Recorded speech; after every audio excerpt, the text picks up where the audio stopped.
दोधरा चाँदनी 7 र 8 का भत्किएका कलभट आजै बन्न सकेनन्। स्थानीयहरू समस्यामा।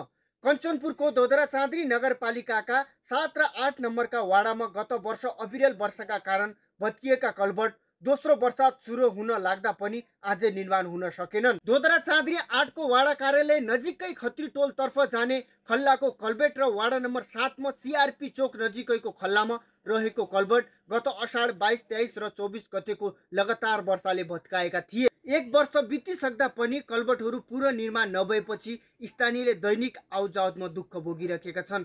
ती कलभटहरूबाट कालिका हाट बजार, सुन्दनगर, विद्यालय, खत्री टोल, पिपल चौतारा, बजाङ्गी टोल, गौरी टोल हुँदै बाँसगारी टोलसम्म आउजाउत हुने भएकाले वर्षायाममा झनै समस्या हुने गरेको स्थानीयको गुनासो छ। स्थानीयहरू वर्षात सुरु हुनु अघि नै कलभट निर्माण गरिदिन माग गरिरहेका छन्।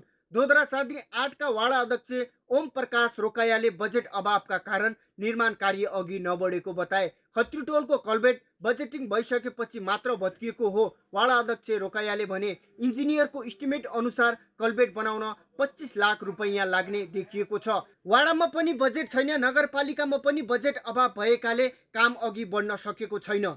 स्थानीयहरू अब फेरि अर्को वर्षात नआइसकेसम्म पनि काम नहुने हो कि भन्ने चिन्तामा छन्। प्रदेश सभा सदस्य बेलबहादुर राणा र गृहमन्त्री रमेश लेखक ज्यूलाई बजेटको माग बारम्बार गर्दा पनि बजेट नहालेको कारणले यो पुल बन्न नसकेको हो।